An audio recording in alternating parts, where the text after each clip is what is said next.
નમસ્કાર. આજના આ ખાસ એક્સપ્લેનરમાં સ્વાગત છે. આપણે સૌ જાણીએ છીએ કે સરકારી કચેરીઓના ધક્કા ખાવા અને કલાકો સુધી લાઇનમાં ઊભા રહેવું એ કેટલું કંટાળાજનક હોય છે, ખરું ને? એવું લાગે જાણે એક સામાન્ય દાખલો કઢાવવો એ પોતે જ એક બહુ મોટી પરીક્ષા છે. પણ હવે 2026ના નવા નિયમો સાથે ડિજિટલ ગુજરાત આવક પ્રમાણપત્રની પ્રક્રિયામાં એક જબરદસ્ત ક્રાંતિ આવી છે. બધું જ એકદમ સ્મૂધ અને ડિજિટલ બની ગયું છે. આજે આપણે આ જ નવી પારદર્શક સિસ્ટમને બરાબર ડીકોડ કરવાના છીએ. તો ચાલો ફટાફટ શરૂ કરીએ.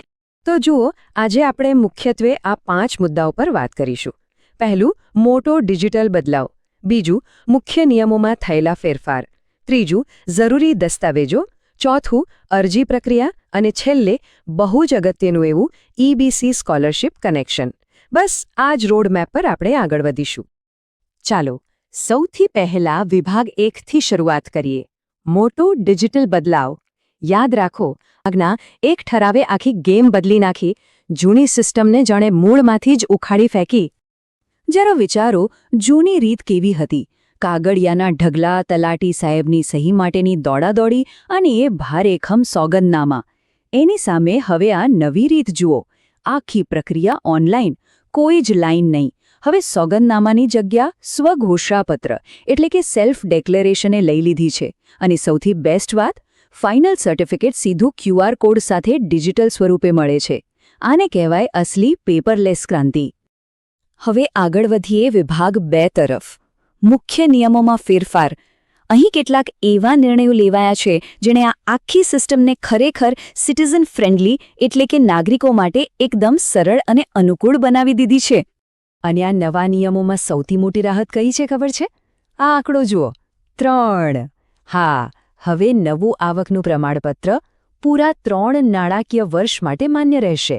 મતલબ કે જો દાખલો 1 એપ્રિલ 2024 પછી કઢાવ્યો હોય તો તે છેક 2025, 26 અને 2026-17ના શૈક્ષણિક વર્ષ સુધી આરામથી ચાલશે. દર વર્ષે રિન્યૂ કરાવવાની માથાકૂટ હવે કાયમ માટે ખતમ. હવે આ જુઓ, પરિશિષ્ટ 2. આ ખરેખર એક ગેમ ચેન્જર છે. સરકારે હવે સીધો નાગરિકો પર વિશ્વાસ મૂકવાનો નિર્ણય લીધો છે. પેલા લાંબા અને ખર્ચાળ કાનૂની સોગંદનામા ભૂલી જાઓ.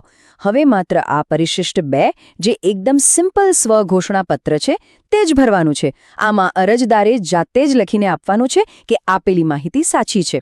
બસ આનાથી વહીવટી બોજ તો ઘટ્યો જ, પણ પ્રક્રિયા રોકેટની જેમ ઝડપી બની ગઈ છે.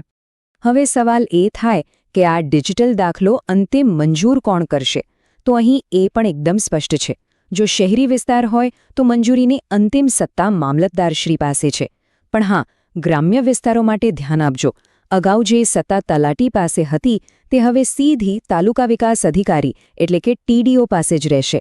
આ ફેરફારથી આખી પ્રક્રિયા વધુ સ્ટેન્ડર્ડ અને કેન્દ્રીય બની ગઈ છે. ઠીક છે, હવે આવીએ વિભાગ 3 પર.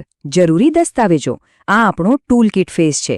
અરજી કરવા બેસીએ એ પહેલાં ટેબલ પર કયા કયા કાગળિયા રેડી રાખવાના છે એનું એક સચોટ લિસ્ટ જોઈ લઈએ. આ લિસ્ટને આપણે 3 સિમ્પલ ભાગમાં વહેંચી શકીએ: ઓળખ, સરનામું અને આવકનો પુરાવો. ઓળખ માટે તો ભાઈ આધાર કાર્ડ કમ્પલસરી જ છે. સરનામા માટે રેશન કાર્ડ અથવા તો લેટેસ્ટ લાઇટ બિલ ચાલશે. હવે સૌથી અગત્યની વસ્તુ, આવકનો પુરાવો. જો નોકરી કરતા હોય તો સેલેરી સ્લિપ અથવા ITR જોઈશે. અને જો પોતાનો બિઝનેસ હોય તો GST નંબર અથવા MSME સર્ટિફિકેટ કાઢી રાખવું પડશે. સાથે બેંક પાસબુકનું પહેલું પાનું અને એક સરસ મજાનો પાસપોર્ટ સાઇઝ ફોટો. બસ આટલો મસાલો તૈયાર એટલે કામ એકદમ સરળ. તો ચાલો હવે વિભાગ 4 એટલે કે એક્શન પ્લાન પર જઈએ. અરજી પ્રક્રિયા. દસ્તાવેજો તો તૈયાર છે, પણ હવે આ બધું ઓનલાઈન કેવી રીતે કામ કરે છે એ સ્ટેપ બાય સ્ટેપ સમજીએ. ડિજિટલ ગુજરાત પોર્ટલનું નામ સાંભળીને ગભરાવાની બિલકુલ જરૂર નથી. આ આખી પ્રોસેસ માત્ર 4 સહેલા સ્ટેપમાં વહેંચાયેલી છે.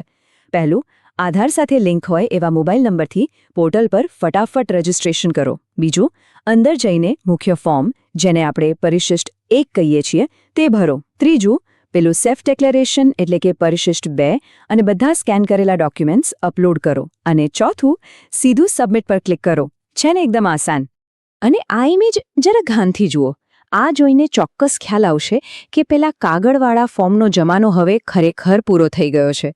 ફોર્મ પર બારકોડ સ્ટીકર ચોંટાડવા માટેના બોક્સ કે કોર્ટ ફી સ્ટેમ્પ લગાવવાની ખાલી જગ્યાઓ આ બધું જ હવે ઇતિહાસ બની ગયું છે.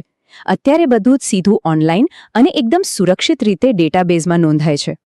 હવે મનમાં ચોક્કસ પ્રશ્ન થતો હશે કે આમાં સમય કેટલો લાગશે અને ખિસ્સામાંથી કેટલા રૂપિયા જશે. તો સાંભળો, આનો જવાબ બહુ જ રાહત આપનારો છે. આખી પ્રોસેસ પૂરી થતાં માંડ 5 થી 15 દિવસ જેટલો ટૂંકો સમય લાગે છે. અને અરજીની ફી કેટલી? માત્ર 20 થી 25 રૂપિયા. જી હા, માત્ર 20-25 રૂપિયા.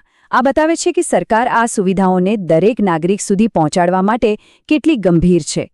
હવે આવીએ આપણા સૌથી રસપ્રદ અને ફાયદાકારક વિભાગ 5 પર, EBC સ્કોલરશિપ કનેક્શન. આટલી બધી પ્રોસેસ અને મહેનત કર્યા પછી આ આવકના દાખલાનો સૌથી મોટો શૈક્ષણિક લાભ શું છે તે જાણવું જ રહ્યું. અહીંયા એક બહુ મોટો કન્ફ્યુઝન પોઈન્ટ છે જેને ક્લિયર કરવો જરૂરી છે. જનરલ કેટેગરીના વિદ્યાર્થીઓ ઘણીવાર MYSY અને EBC સ્કોલરશિપ વચ્ચે ગોથા ખાઈ જાય છે. જુઓ, સીધી વાત છે. MYSY એ મેરિટ આધારિત યોજના છે જેમાં 80 કે તેથી વધુ પર્સેન્ટાઇલ લાવવા પડે. પણ જો વિદ્યાર્થીના પર્સેન્ટાઇલ ઓછા હોય અને આર્થિક સ્થિતિ નબળી હોય તો શું? ત્યાં એન્ટ્રી થાય છે EBC સ્કોલરશિપની. આ સહાય શુદ્ધ રીતે માત્ર ને માત્ર આવક પર આધારિત છે, મેરિટ પર નહીં. આ ખરેખર એક મોટો આશીર્વાદ છે. પણ આના માટેનો જાદુઈ આંકડો કયો? આ સ્ક્રીન પર જુઓ, 2,50,000 રૂપિયા. બસ આ જ આંકડો મગજમાં ફિટ કરી લેવાનો છે. EBC એટલે કે ઇકોનોમિકલી બેકવર્ડ ક્લાસ સ્કોલરશિપ મેળવવા માટે કુટુંબની કુલ વાર્ષિક આવક આ 2,50,000ની મર્યાદાની અંદર હોવી કમ્પલસરી છે. અને હવે બરાબર સમજાશે કે પેલો 3 વર્ષ ચાલતો ડિજિટલ આવકનો દાખલો હાથમાં હોવો કેટલો અગત્યનો છે. આ ટેબલમાં EBC સ્કોલરશિપની તમામ વિગતો એકદમ શોર્ટમાં મૂકી છે. આમાં સૌથી ખુશીની વાત એ છે કે શૈક્ષણિક જરૂરિયાત તરીકે અગાઉની પરીક્ષામાં માત્ર પાસિંગ માર્ક્સ હોય તો પણ વિદ્યાર્થીઓ સહાય માટે એલિજિબલ બની જાય છે. છેડે જબરદસ્ત વાત, ડિજિટલ ગુજરાત પોર્ટલ પરથી ટ્યુશન ફી સહાય અને હોસ્ટેલ ફૂડ બિલ માટે સીધી અરજી કરી શકાય છે અને પૈસા ડાયરેક્ટ બેંક ખાતામાં જમા થાય છે. હવે એક બહુ જ કમાલની ઇનસાઇડર ટિપ છે, જરા ધ્યાન આપજો. જ્યારે પોર્ટલ પર ફોર્મ ભરવા જઈએ ત્યારે ત્યાં કોઈ મોટું EBC લખેલું બટન જોવા નહીં મળે. એટલે મૂંઝાવાની જરૂર નથી. તેના બદલે ઉચ્ચ શિક્ષણ વિભાગ એટલે કે હાયર એજ્યુકેશન ડિપાર્ટમેન્ટમાં જઈને ટેકનિકલ નામો શોધવાના છે, જેમ કે post matric scholarship for EBC students અથવા ફૂડ બિલ માટે BCK 137 જેવો કોડ શોધવાનો રહેશે. આ નાનકડી ટીપ અરજદારનો ઘણો બધો સમય બચાવી લેશે અને ભૂલ થતી અટકાવશે. તો આજના આ એક્સપ્લેનરના અંતે એક બહુ જ મોટો સવાલ ઊભો થાય છે. સરકારે જૂની અમલદારશાહીની ઝંઝટમાંથી બહાર કાઢીને નાગરિકો માટે જે આ રેડ કાર્પેટ પાથરી છે તે ખરેખર કાબિલેદાદ છે. પણ સવાલ એ છે કે શું આ પ્રકારની કાગળ રહિત અને નાગરિકોના વિશ્વાસ પર ચાલતી સિસ્ટમ ભવિષ્યમાં તમામ સરકારી સેવાઓ માટે એક નવો સ્ટાન્ડર્ડ બની જશે ખરી? વિચારજો ચોક્કસ. આશા છે કે આ સમજૂતી ખૂબ જ કામ લાગશે. છેલ્લે સુધી જોડાયેલા રહેવા બદલ ખૂબ ખૂબ આભાર. અને હા, નવી માહિતીઓ વિશે જાણવાની આ સફર આમ જ ચાલુ રાખીએ.